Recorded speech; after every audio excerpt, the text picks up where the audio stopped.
Welcome to this episode of Nuance, a podcast that encourages Christ followers to live faithfully at work, especially in regard to the hot topics of the public square. This season, we're exploring the ever-growing issue of gender identity. As Christ followers, we have to do better and be better, while confidently knowing that the gospel speaks to our most difficult conversations. My name is Case Thorpe. On behalf of my co-host Crossland Stewart and myself, welcome to Nuance.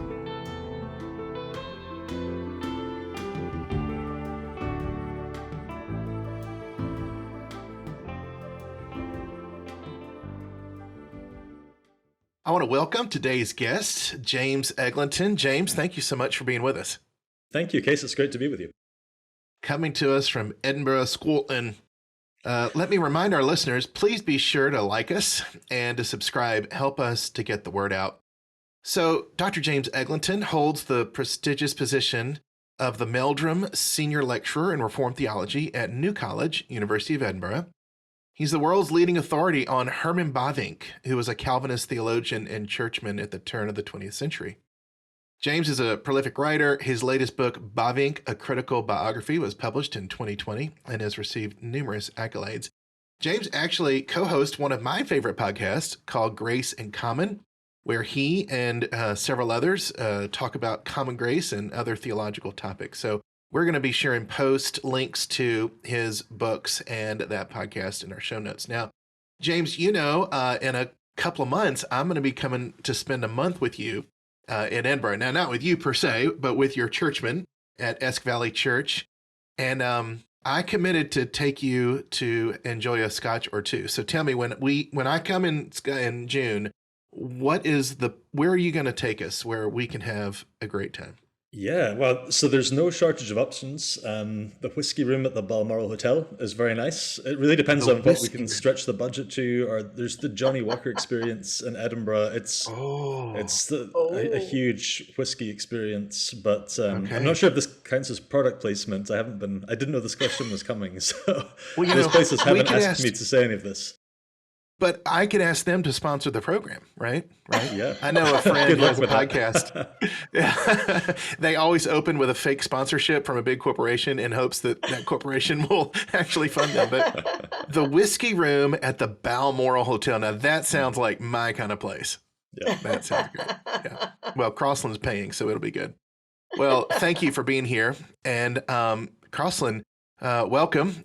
She is my great co-host in all these things, so I'll hand it over to you. It's great to be here today, and James, thank you again for joining us. Unfortunately, I will not be on that trip to Scotland, but oh, come on, come with me. I do hope one day to get to your mother country. That's on my bucket list for sure. But I wondered, as we start, I would love for our audience to know a little bit more about you. And in particular, how did you become interested in Herman Bavinck? Sure.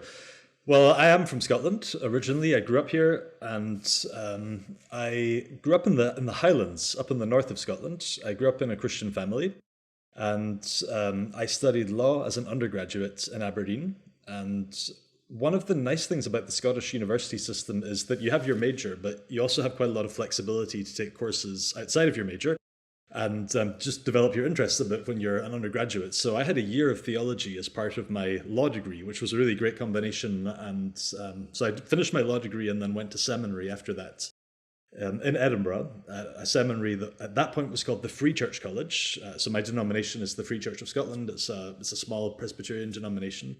And it's now called Edinburgh Theological Seminary, but I was there back in the day under the old branding. And when I was a seminary student, Herman Bavinck's Dogmatics were just coming out in English for the first time. So I was just new to that kind of level of theological study anyway. And these were really new, exciting works that were coming out. And I got the Bavinck bug back then. So that was in the early 2000s, I think. So I went to seminary in 2004 and finished in 2007. So volumes 1 and 2 of his most important work, the Reformed Dogmatics, had come out in that period. And then I moved into a PhD after that at the University of Edinburgh, still working on Bavinck. and the next two volumes of his dogmatics came out in that period. So I don't think I had any real sense of what I was stepping into, in that I just thought this was great and fascinating theology. I didn't really realize that I was stepping onto a wave that I could ride for quite some time, but I'm still riding that wave, and really happily and enjoying it very much. So I did my PhD on Bavinck, and so I finished that in 2010. And I'm still working away on his stuff. He left behind so much untranslated material, also so much unpublished theology as well in manuscripts, in manuscript form. And I've been reading him now for quite some time, and I still feel like I'm scratching the surface. So he's just such a rich Christian thinker. I think what drew me to him in the first place was that he's so deeply committed to Scripture as God's word, and a really insightful reader of the Bible, but he also had a particular historical sensibility. So he wasn't a golden age thinker who thought that there was some bygone era where it was the perfect time to be a Christian, or for Christianity to flourish in some kind of cultural form, as though you always have to try and live as though it was 200 years ago. Instead, he was really committed to the call of the gospel and the authority of the gospel in every cultural period and in every historical period, including his own age. So that meant that he was so engaged with every major social question, every intellectual issue in his own day and in his own time. And 100 years ago in the Netherlands, that's not that different from Scotland 100 years later. So a lot of the big questions I had about how Christianity would relate to big things that I was facing, having grown up in Scotland in the early 21st century or the late 20th century, were things that Bavinck had a lot to say on. And I was surprised by how much. And so I was drawn to him because of that kind of combination in the first place. And there's just so much there to work with that here I am in 2022, and I still spend a lot of my time reading Bavinck and trying to understand him. Well, that's great. And one of the reasons I love that we're going to spend some more time talking about Bavinck today, because he did believe that the gospel was culturally relevant. Yeah, the Bavinck bite. I like that. He's still biting at you, I guess. So our listeners may not be so familiar with Bavinck and the bite that he can get onto folks and get them excited about things. You've drawn out how his importance for the church was, but he believed in the power of the church because he saw the way in which it formed people and shaped people.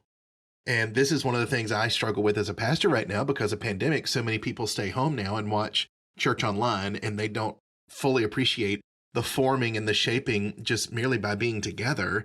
That is even more than just through the internet. But thinking about Bavinck's day, Scotland today, what you may know of the American situation, and the gender identity questions that are being asked, the new anthropology, I would argue, is kind of being developed. How do you think the church can play a role in shaping this conversation? Well, that's a big question. And that's also probably the single most contentious issue in Scottish culture at the moment, and probably in UK culture as well. And you see that all across the Western world. So it's the same in the United States. It's the same in continental Europe in many places. I can't say anything very directly into the American context because I'm not from the United States and I've never lived there. But I can certainly say something about the church and its role in my own context in Scotland and against the backdrop of the UK, which is in some ways quite different to the questions that maybe Christians have to wrestle with culturally and socially in the United States.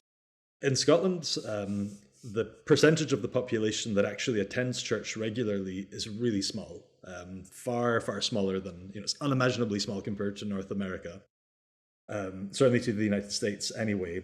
And even the percentage of those who identify as Christians, even if they're not very regular in participating in the life of the church, that's dwindling all the time. And we expect that now, well, in the near future, we expect that to be confirmed to drop to below 50%. So the number of Christians is really dwindling, and the number of those who are actively engaged in church in any sense is quite small. And because of that, Christians don't form a very identifiable, powerful political bloc or major cultural presence that political powers, for example, would try and court. So the views of Christians on a debate like gender identification or self-identification are not, they don't play a lead role on either side of that debate within UK culture or within Scottish culture more locally. So actually, in our context, this is very much an intra-secular debate. It's a debate amongst different kinds of non-churchgoers. And that gives the church a very particular kind of calling and kind of challenge in helping Christians navigate that. So in the UK, if you have someone who's really critical of something like gender self-identification and who thinks that your biological sex and your gender identity are extremely closely linked, two sides of the same coin, and someone else on the other side of the debate who thinks that your biology really has no bearing at all on your gender, and your gender is an utterly detached thing that has, it might find some kind of aesthetic expression in how you clothe your body, for example, but your body doesn't really have any like causative bearing on what gender you might say that you are. Those two people in Scottish culture are very often, on the one hand, you might have someone who is critical of gender self-identification. That person may well identify as an atheist, may well identify as a radical feminist, for example. And then the person on the other side who identifies or who is on the pro-gender self-identification side of the debate will identify as, or will have a secular identity that's just composed differently. So in UK culture, it isn't really framed as a Christian view versus something else. Rather, as I said, it's intra-secular. And I think that the church in UK culture and more locally again in Scottish culture, the church has a very distinct kind of challenge in helping Christians think in distinctively Christian terms in navigating a debate that's dominated by two different secular camps, and also in helping Christians to think for themselves as well, as individuals as they enter that kind of a debate. Because what you have is very much two package deals, and both sides of the debate in British culture expect that you sign up to everything. And that's just very difficult for Christians to enter into if those Christians think that Christianity is a faith that has to exist on its own terms, that Christianity isn't a tail that's wagged by some other dog. Instead, Christianity is the whole beast itself. That it's a faith for all of life, and that it has to live idiosyncratically on its own terms. So I think that there are ways that churches can do that, and that really need to do that in British culture. It's really important for churches to give Christians really good and useful and workable categories to understand the culture that they live in, the kind of cultural backdrop of the church. For example, to give people categories like secular traditional and secular progressive. Those are really underdeveloped categories, but I think that they're very necessary for Christians in a British context. In a very immediate sense, we really need to learn how to think in those kinds of categories, to realize that it's possible to arrange a very secularized take on life in ways that are more traditional, but also in ways that are more progressive. But if you're trying to negotiate with what people offer as a package deal, then you really need to understand who you're negotiating with, and that it's going to be that very often in British culture, it will be led by a secular traditionalist or a secular progressivist. I think that there are other ways as well that churches can help people understand the times and live well within them. Also, I think particularly in British culture as well, in helping Christians think through even what the word secular means in Western culture more broadly, and then helping Christians understand the particular culture that they live in within a Western, bigger kind of package of Western cultures and nations. So one of the most important books that I've found in learning how to understand this is by Charles Taylor. He's a Canadian Catholic philosopher. He wrote this massive book called The Secular Age. And I think one of the most helpful things in that book is the way that he sets out, in very broad terms, how people across Western cultures, the United States, Canada, the UK, Western Europe, they tend to use the word secular in one of two senses. The first sense is people who use the word secular to say that we have outgrown religion. Religion is childish, it belongs in the past, and there's really nothing that's respectable about holding on to it. So secular is post-religious, and therefore also post-Christian. And people who use the term in that sense tend to be quite intolerant of those who want to, live and think in religious ways that they're very explicit about. But the second sense of the word secular that Charles Taylor uses is to say that secular means, in effect, a pluralistic society. So you might be Christian, your next door neighbor might be an atheist, and the next family along might be Muslim, the next family along might be Jewish. And a secular society is one in which you can all participate together in the life of the nation. And it means that, that you're not going to be burned at the stake for not being Trinitarian, or you're not going to be deported because you don't hold religious view X, Y, or Z. Or I should say Z for an American audience. So that's the second sense. And actually, so in trying to help Christians in the UK understand the kind of culture that they live in, and then how this helps them live out their faith, even amongst these big polarizing issues amongst non-Christians, helping Christians understand that actually, legally, the reality on the ground in the UK is option number 2 for secularism. It's not the case that British culture has outlawed religion or gives you no freedom of religious expression or assembly that would mean that you can gather with other believers and so on. In fact, British culture is set up to be option number 2. And in option number 2, we have an Equalities Act where religious belief is a protected category. You have basic human rights to family life, to privacy, to freedom of expression, all of these freedoms that actually are expressed together in freedom of religion. So in British culture, the fact that we actually have, on the whole, a pretty strong sense of set of legal rights around religious freedom, that means that Christians have a lot of freedom to think on their own terms as they enter these debates, and you don't have to buy into a package deal. But a lot of Christians don't know their rights, actually. They don't know the law of the land, and it's really important for churches to help them there.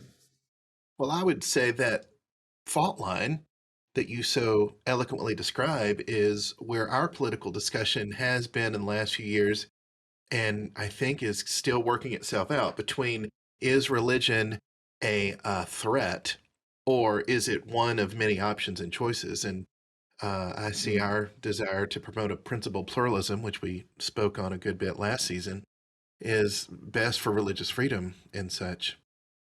Certainly complicated, for sure. So just to help our listeners, this distinction between the two definitions of secular that Taylor lays out so clearly, I'm thinking about the layperson on the pew, and if they're listening and going, okay, I can articulate the two definitions, but how does that impact how I think? If I think Case is right that, we would be where the UK is. We have religious rights, protections, and that kind of thing. But what is the real implication for that? Well, I think the real implication, as I said, is that, so I've already used the language of package deal politics. Right. Okay. I've used that a few times. And it's language that I've taken from another British scholar, a guy called James Mumford, who's written some really interesting work on how we live in the era of the package deal politics. And I think that part of the package deal is actually, so it's profoundly post-Christian. Okay? And I'll try and explain what I mean by that. So if you go back through the centuries to the pagan Roman world, okay, so we're talking before Christianity, the Christian Revolution turns the world upside down, and then before Augustine of Hippo comes along and teaches us how to think about ourselves and others in terms of sin, grace, forgiveness. Okay. Before that, one of the dominant religious philosophies, one of the dominant worldviews was called Manichaeism. And the Manichaeans were this religious group who had a very strong kind of black and white, good and evil contrast in how they viewed the world and how they wanted to live.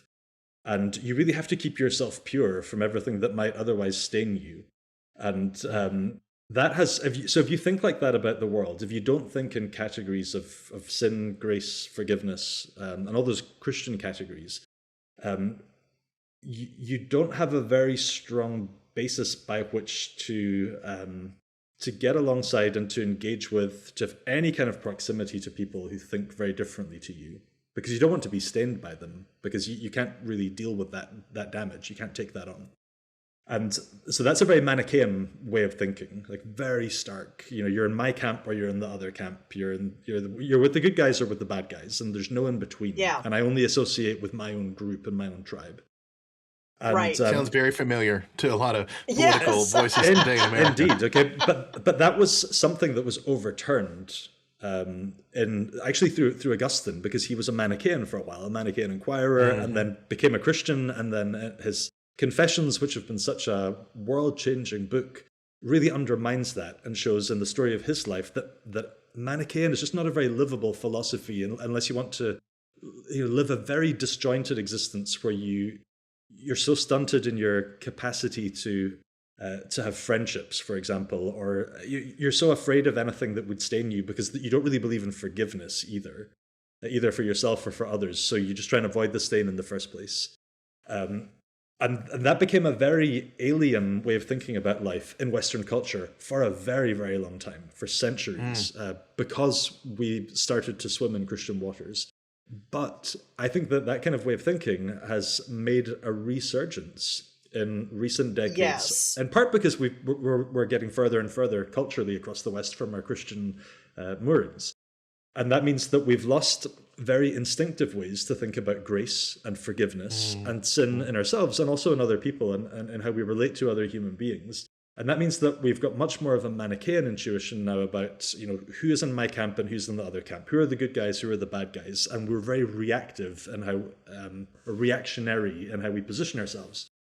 And so I think that the kind of package deal issue that I was talking about is actually the product of our alienation and our estrangement from, again, just very deep Christian intuitions.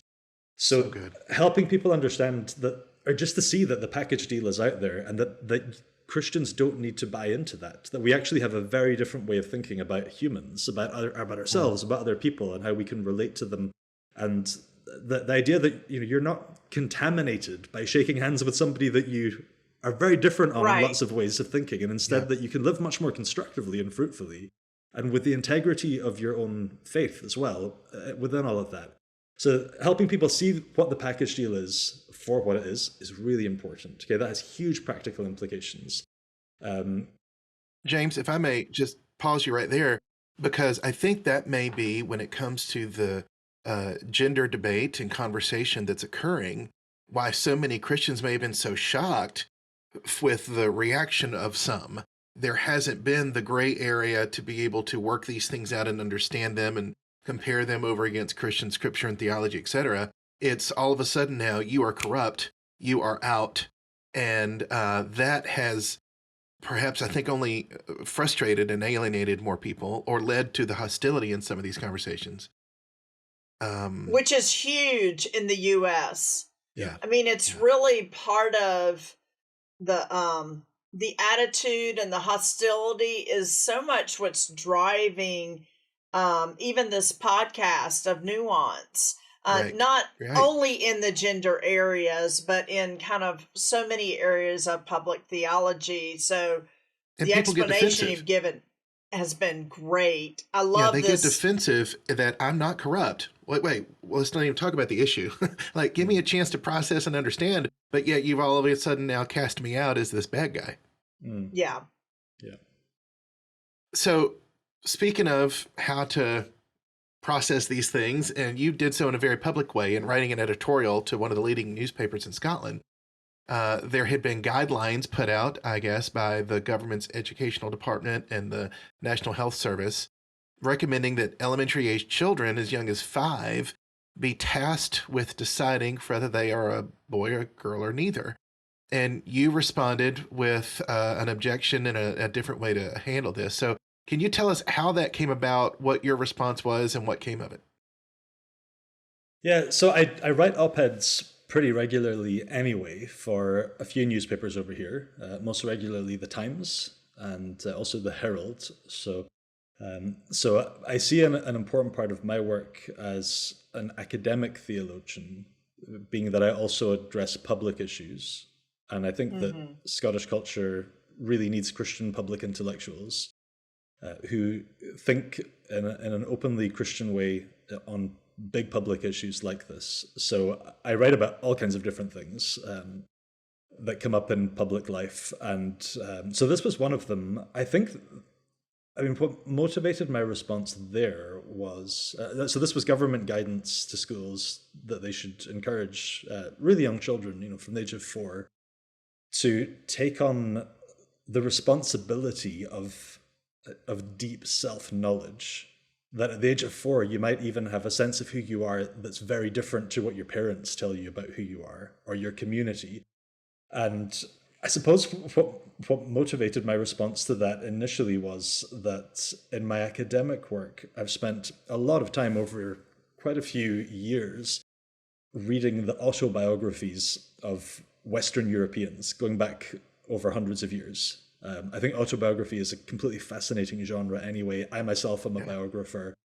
And I'm really interested in the autobiography of childhood over these centuries, because people imagine their childhood in quite different ways across the history of modern Europe, from the early modern period onwards. So if you go back to read some of the earliest autobiographies in modern Europe, usually it'll begin with a big section on who their most significant ancestors were, and then, I was born, and then there's actually very little about childhood, and then the story picks up with the fully formed adult and all the things that he or she goes on to accomplish. And it's not that childhood is insignificant. It's just that it's so unburdened that it's not even a part of the story. Okay, and you're so connected in your adult identity to your parents and grandparents and so on. But then later, Europeans do start to write a lot about their childhoods, and they start to grasp how important childhood experience is in forming who you go on to become as an adult. So then autobiographies do cover this quite a lot more. So there's a lot of change in how Europeans understood the nature of childhood. But what I thought was being proposed by the government was such a radical break from everything that I'd ever come across, was that you don't find people in the history of Western Europe who place an impossibly heavy existential burden on 4-year-old children to say, actually, maybe everything you've been told by the community that is forming you, your parents, your wider family, maybe that's all a lie. Maybe it's all a colossal mistake. And you at 4 years old have the pressure of self-knowledge and again, what philosophers would call a strictly immanent frame. So you don't refer to anything beyond yourself. You're the authority for who you are. And that is, I think that's mythology, the idea that a 4-year-old could have that and can bear that existential burden. I think that's a recipe for profound anxiety, and it's not something that we have in our history. And so the point of that op-ed piece was to highlight that this is a redefinition of childhood, and it robs childhood of the one commonality that you have across hundreds of years of childhood autobiographies, which is carefreeness, which is freedom from the responsibilities that bear down on adults. And adults do have to face really big existential questions. And in development, you grow up when you're older to have to face up to really huge questions about who am I, what am I? But for a 4-year-old, I just don't think that's in any way appropriate. As well as I have very big questions about the kind of evidence base for how you even establish that a 4-year-old can know this, and why that's such a strong case that you would tell children of that age that they have to go against what their parents, who are their most significant caregivers, most significant, or their primary caregivers, what they might be telling these children. I think that is a really troubling thing to try and promote to children. So that was the context there, and why I made the kind of case I did. You put it out. Was there any pushback or further conversation from such a point of view? So I actually make a point of not reading the comments sections underneath my op-eds. And I have a few reasons for that. Part of it is my philosophy of journalism, which is that I write these opinion pieces and I take that really seriously. And I try and make them really thoughtful, and I see it as a way of using the privileges that I've been given in terms of time to get an education to a really high level, and then also having the time to think and to write. So I take that all really seriously and put a lot of thought and work into my op-ed pieces. But once I've crafted it and handed it over to the editors and they put it out, then I see the piece as having a life of its own. And one level, it's not really my responsibility anymore. The piece has a life of its own. And I think I've said my piece. I've put out my thoughts, and if people don't like it, and you always get lots of trolls who will respond to anything that people write in journalism that ends up on the internet. So I don't want to. I think it's an abuse of the privilege that you have as a writer if you think that you have to respond to all of them and give yourself the last word every time. That's not the nature of the exchange. It's not Facebook. So, indeed, yeah, and as I said at the beginning, on those kinds of issues, in Scottish culture, for me to address that from an explicitly Christian perspective, I'm very much automatically on the periphery, because the debate, as I said, I see it as an intrasecular debate anyway. But I think that with those kinds of pieces, it's maybe useful for Christians, again, just to see the example of someone who's trying to reason out loud in the public domain from an explicitly Christian perspective. Well, and I appreciate that, because that very much inspires me in the work that we do in the collaborative, and even in this podcast, the public conversation on these issues that may or may not necessarily be from a Christian perspective, but there's a common grace truth there that can be pursued. Well, James, if we could go back to Bavinck just quickly, one of his seminal works is certainly his Christian Worldview book. You have participated in help translating that and bringing that into English, so it's available to everybody. And somebody said that Bavinck really provides a framework for understanding and why the Christian worldview is the only solution to the discord we feel between ourselves, the Word, and God. And while we could go in a number of different directions on this, I just think that there's not a better example than the gender issues that are facing us culturally about discord, because they're encroaching in every area of our life.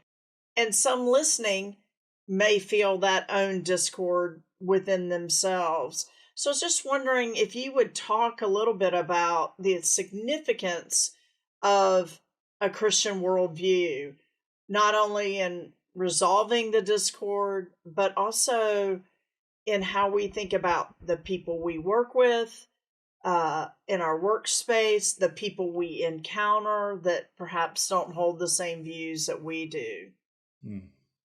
Yeah, thanks, Crossland. Really big questions again. I think what I have learned from Bavinck and his work on Christian worldview, and he uses that term very differently to how it gets used in American evangelical culture. So if listeners are interested in the difference. So, I guess for most worldview language in American evangelicalism, worldview is a set of beliefs. You enumerate them, you can write them down, and if you agree to these 10 points, you have a Christian worldview, right? So you can acquire a Christian worldview really quickly in that kind of definition. Like the image that I use quite often is, in the film The Matrix, when Neo learns Kung Fu, he just has to get plugged in to the program, and then seconds later, I know Kung Fu. Christian worldview in the American evangelical context is that kind of data dump. Yeah. And if I may say, where would American evangelicalism be without The Matrix and Steve Jobs? Like, those are the constant reference points. But go ahead, I digress. So, but the way that Bavinck thinks about worldview is really different. So instead of being something that you can acquire very quickly, it's actually something that you have to build very slowly. And it's far more like developing a map that you have to do really careful research for. And then once you have that map, and it's a map of godly wisdom, then you use that to navigate the world very differently. but the map doesn't just come to you in an instant. It really takes a long time to get to. So worldview means something very different for him in the first place. But anyway, so I just say that to clarify for listeners that the term's being used distinctively here, maybe to what a lot of listeners will be familiar with. So I think what I've learned from Bavinck in this is that modern Western culture, in general, is something that you could understand as, well, what I call it. I call it a cultural Christian, or rephrase this, a Christian cultural heresy. Okay, so modern Western culture is inestimably influenced by Christianity in its most basic intuitions. It's very different. So, if you go and hang out in mainland China or North Korea or some culture that hasn't been substantially influenced by Christianity for 2,000 years, people intuit the world very differently. Their basic values are really noticeably different.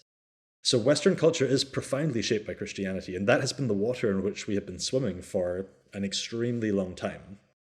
And but what has happened, over the last 100 years or so, is that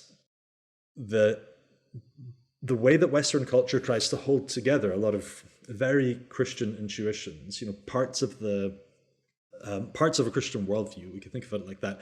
The way that it tries to hold those things together has become really chaotic because we've passed some kind of a tipping point of lack of very close access to how this all fits together through the church, actually, and through Christianity. And that means that Western culture is a place where people pit things against one another that really belong together in harmony, but Western culture doesn't know how to hold them together in harmony. And so in that sense, I call it a Christian cultural heresy. The culture is an implosion of things that only Christianity can hold together in some kind of harmony, some kind of balance, and a natural equilibrium. So that's I guess one of the most important things that I've learned from Bavinck on worldview and on making sense of the culture that I live in. And that then gives you a really interesting perspective as a Christian in that kind of cultural context, in trying to make sense of all of the fault lines, of the polarities, of the different things that people gravitate towards, and where they exclude the other, the opposite, rather than thinking that maybe these two things belong together. So if you think, for example, of gender and gender identity, to go back to Charles Taylor, okay, Charles Taylor has a great insight about secularization, where the more that people are secularized, the less comfortable they become with their bodies in general, or the more detached their sense of self becomes from their physical bodies. So Charles Taylor has a very provocative word to describe this, which is that secularized Western people live an excarnate existence. Okay, and you can think of excarnate as the opposite of what has happened in the incarnation. That God has assumed a human nature, and the second person of the Trinity has assumed a human nature, has become one of us, has become incarnate. So he comes to pursue us through incarnation and to enter our world, to become one of us. Whereas secularization actually pushes people into something like a sense of excarnation. And what Charles Taylor means by that is that secularized people in general are just born now into this way of thinking that my sense of self is somehow different from my body. I have a body, but am I my body? That's a really vexed question for secularized people. And then in this kind of cultural context that we're in now, where people are, they're dealing in the ingredients of a recipe for a Christian worldview, but they don't have the recipe that says this is how they mix together and this is what they're going to produce in some kind of harmony. Instead, they just have the ingredients and they're throwing them at one another, or saying, I have this and you have that, and nobody can have both of these things. So, for example, so I guess for Bavinck again, okay, to go back to him, one of his big insights about the Christian worldview is that life is full of things that seem like paradoxes, but you actually need to have both parts of the paradox, and you shouldn't let go of either. And it's by holding on to both that you have a livable approach to life in the world. Okay? So, and then narrow this down specifically on what troubles Western people so much about gender. So let's take a really big philosophy of life paradox, like I seem to live in a world of cause and effect, a world that's like a big machine. That's why when I get sick, I take a specific medicine, because I think, well, the world of cause and effect will mean that I know the medicine will have a predictable result. This is why I don't jump off a cliff. This is why, I make so much of how I live assumes that this world is a big machine. And yet I don't seem to be a machine. It feels like I make free choices. It feels like I have real human agency, and that's not just an illusion. But how can I have one without giving up on the other? Okay, that's just an age-old philosophical problem, philosophical paradox. Sure. And lots of philosophies over the years, over the centuries, over the millennia, have come down on one option or the other and said that the truth really lies in one and not the other. So Bavinck will say that Christianity says it's both. You are both part of a world of cause and effect, and you are free. Okay? And you'll find lots of Christian theologians and philosophers over the ages who explain how that works in different kind of ways, but the basic idea is the same. And that's actually, I think, at the heart of why secularized Western people are so vexed about gender in relation to the body. So another way that you could express the question of, am I just a cog in a big machine, or am I actually really free and free from this mechanical world? Another way that you could express that is through terms that some philosophers will use. So one term is called mimesis. It's like the word to mime. So you copy something. So the world is out there, and I have a mimetic relationship to it. That's how I should live. So the world is really out there, and the way that I live should conform to the world out there. So mimetic. And therefore, if I have male chromosomes, then I have a mimetic approach to gender, and therefore, my gender has to follow my biology. That's one way of thinking about it. And another way that philosophers will talk about it is through the idea of poiesis. And this is where we get even the word poetry, something that you create that wasn't there before. So I am in here, and I'm the creative free spirit, I'm the real human agent, and I will create the world out there. The world will conform to what I want to make of it. So therefore, if you come down on that side of things, then you end up deciding that because you create, the world conforms to your will. The world should, and my body therefore should conform to my will for what I decide my gender is. So you have, I think that the fault line, again, is a fault line through a paradox. And it's just this age-old paradox about whether I conform to the world or whether the world conforms to me. Am I part of this bigger world, or am I actually a human agent with my own will, with my own free will? And Bavinck will say that it's a mark of pagan thinking that you have to sign up to the package deal on one side or the other. And that actually, Bavinck will always say that Christianity and life fit together like a lock and a key. And it's Christianity that gives you the tools to say, yes, I do belong in this big material world, and I'm part of that through the doctrine of creation. And I do have really good reason to take medicine when I'm sick and to place myself as part of that world. But also, Bavinck will say, I'm the image of God. I have a soul. I have a mind. And the way that God has made me isn't an illusion. God hasn't tricked me into thinking that I'm actually a self-conscious being, and that I also have agency and free will, and that I also make something of the world as well as the world makes something of me. So Bavinck will say you need both of those, and you shouldn't try and divide them. And in fact, the Christian intuition is to say that there's a distinct Christian anthropology that holds those things together.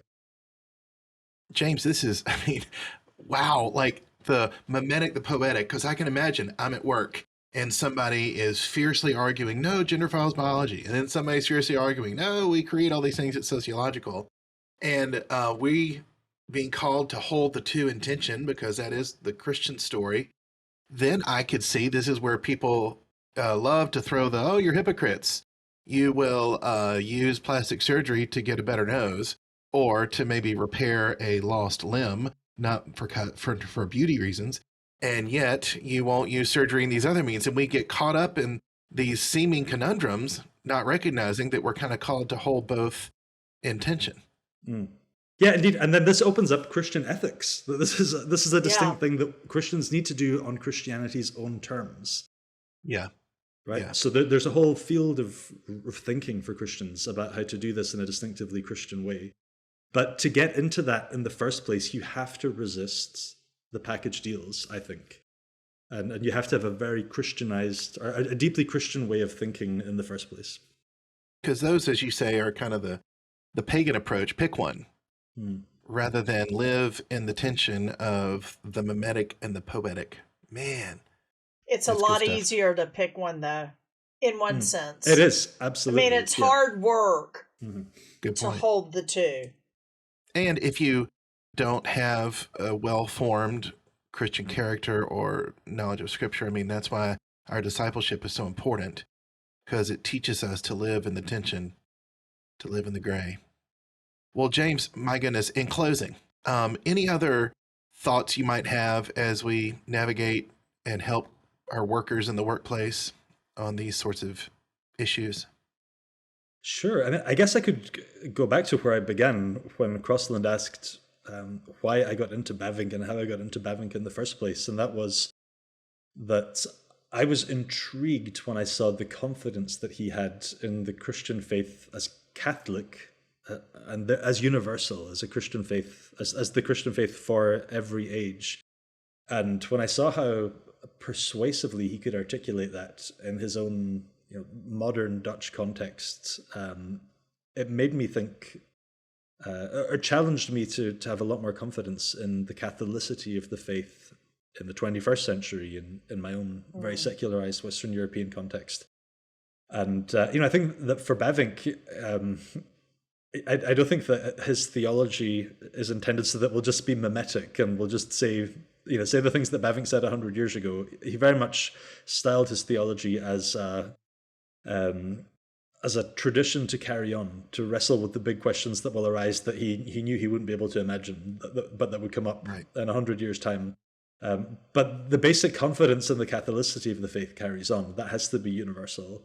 And I think for Christians who are grappling with the challenge of how to lean in on the faith on its own terms, there's such a rich tradition there to do so. So I would encourage listeners to lean in as much as they can with all their weight, because there's so much more there that can bear them up.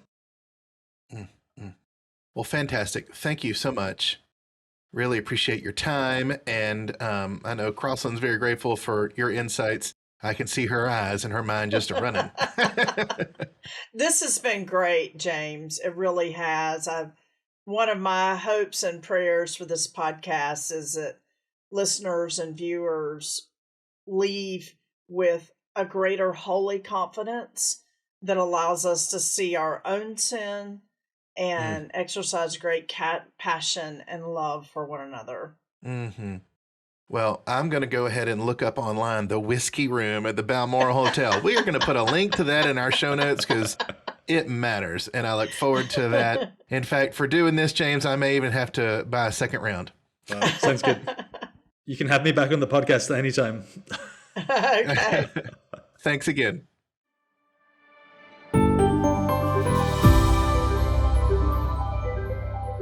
Wow, Case, what a great discussion with such a brilliant mind, and particularly the world's leading scholar on Herman Bavinck. Well, in the world of theology, he's a big deal.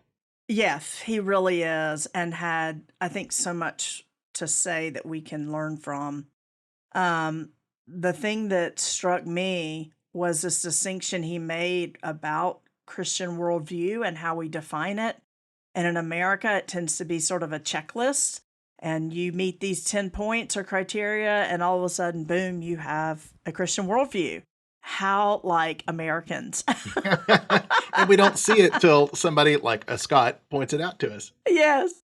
But then, he tells us how Bavinck saw that. And Bavinck sees it as something that is acquired over a long period of time and is built and nurtured. And I just love that. We need to think more about those kinds of things. Well, he said map making of godly wisdom.